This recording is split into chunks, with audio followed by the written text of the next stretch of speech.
Welcome everybody, I am 6am Comics, and here on my channel we've reviewed a lot of intellectual properties from the mind of my 9-year-old son Nolan.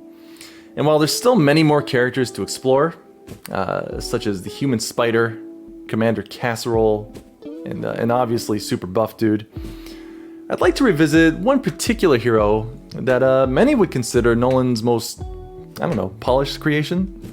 Now I'm of course talking about the Black Widow. And Disney, please don't sue me. Now, we recently explored the 2-issue miniseries, The Black Widow and the Molder of Doom, where we were first introduced to this brand new creation. And while many believe it was a masterpiece in its own right, Nolan always felt that the tone was just too humorous, too silly, and lacking in maturity. So it was back to the drawing board. And after a few hours of just creative grinding, the Black Widow was reborn. Now, I had to call in all of my connections to get my hands on this issue. And, after getting the runaround from Nolan's little brother Levi, who I suppose is currently operating as his assistant, I received a package outside my office door early this morning.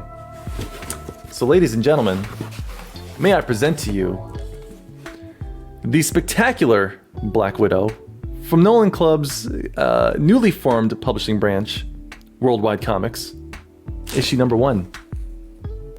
Let's dig in, shall we?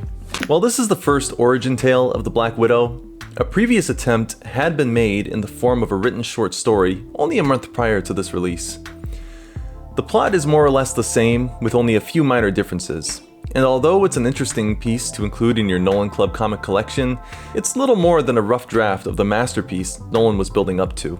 Good luck getting your hands on one of these bad boys though. It's one of the most rare items in Nolan's archive of work, only rivaled in scarcity by the early conceptual art for the Black Widow's costume, which I also have.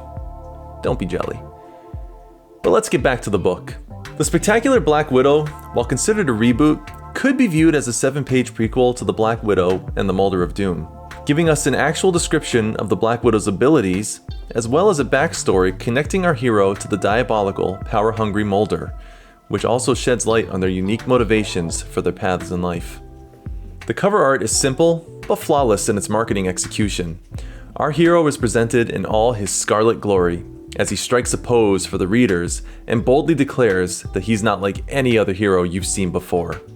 It's a risky move to compare your rebooted IP with the likes of comic book staples such as Batman, Superman, and Spider-Man, but Nolan's confidence leaves little doubt that he can back his claims. The only other item presented in color is the logo for the newly branded Worldwide Comics, with yet another daring claim that this is the new age of comics. As we see, comics is spelled with an X, for that extra rule-breaking edge. Nolan even signed the cover, officially stamping his seal of approval for the groundbreaking new floppy. Here on the book's title, we see the Black Widow symbol has been erased, only slightly. While this may appear as a poorly covered mistake, I believe this is Nolan making a statement that it's out with the old Black Widow and in with the new, spectacular Black Widow. Now on to the interiors. It's easy to see what makes this series so different from the original. The poses, the faces, the shading, it's all very detailed and lifelike, while the original is more cartoonish and exaggerated. One is designed for action, the other for drama. And I just need to applaud the artist for his ability to switch up his style so easily to cater to the story's needs. Speaking of the story, let's see if it lives up to the hype. We open with the birth of 2 twin brothers, Jacob and Maxwell. Throughout the history of comics, infants have proven to be incredibly difficult to properly illustrate, but I think Nolan has really nailed it in a way that classic artists like Jack Kirby and Mark Silvestri couldn't quite accomplish. We soon discover that these babies, for reasons unexplained, have strange powers. One baby was strong, the other a shapeshifter. We cut to the year 2024, and we see an obvious sibling rivalry beginning. So much story has already been established, and we're only 4 panels in.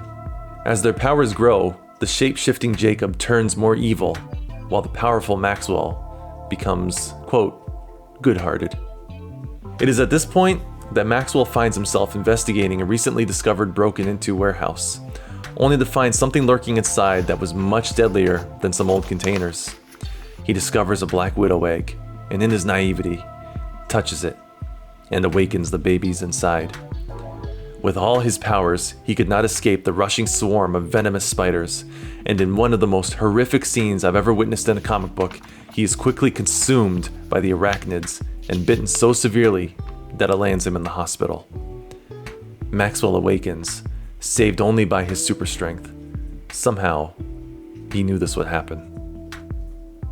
With newfound purpose, Maxwell rushes home and begins work on a suit, something to strike fear into evildoers. And what could strike more fear than a giant Black Widow? A giant red Black Widow. It only took him 48 hours. With no time to develop an alias, he rushes out of the house. I assume to fight crime. On to part 2. We see a crook running from the cops as a mysterious figure looks on from the shadows. Somehow the crook escapes a long line of cop cars on foot and hides by a dead-end alleyway. Assuming he's in the clear, he removes his mask, only to find that a shadow is glaring upon him. That shadow is revealed to be Maxwell, aka him. The criminal tries to flee, but he is quickly chased down by our hero and knocked unconscious. Maxwell stands over the sleeping crook, and we're given the promise of many more epic adventures. The end. It's a testament to the writing abilities of our young author to never see the name Black Widow uttered by our hero, and yet somehow know this will be the title he eventually chooses. Well, the writing and the fact that it's named the spectacular Black Widow. But even still, a bold choice and evidence that this is a comic for mature, big-brained readers who don't need their hands held. It's easy to see the stark contrast between the original line of Black Widow books and this new spectacular run. While the original was more focused on action, humor, and abstract storytelling, this new series is incredibly character-focused, sacrificing wild fight scenes for more personal moments of inner reflection and greater character development through dialogue. And I think this is the true meaning behind not revealing the name of our protagonist's crime-fighting alter ego. This story is about the man underneath the mask. This is Maxwell's journey. As for his brother Jacob, we're never told what became of the shape-shifting twin, but it's strongly implied that he will grow to become the Mulder of Doom from the original comics. I don't expect to see him in any future issues of Spectacular Black Widow, as he's clearly for a more established, action-focused version of our hero, and Maxwell has a lot of growing up to do before he gets there. Well, there you have it. The dawn of a new, darker era for our young creator. Now, while there was an initial concern that this new line of edgier, more mature comics would be banned from his usual distribution centers, i.e. His elementary school, somehow it managed to squeak under the radar of the usual censors, and word on the street is his classmates loved it. I mean, they better have, because I blew through what was left of my already very low ink cartridges, printing copies for all his little friends. Anyway, that's all I got for now. I have to return this to Nolan's studio upstairs before I get slapped with a late fee. So, yeah, like, comment, subscribe. I'm out. Yeah, I forgot to give it a rating. I give it 3 Black Widows on your face.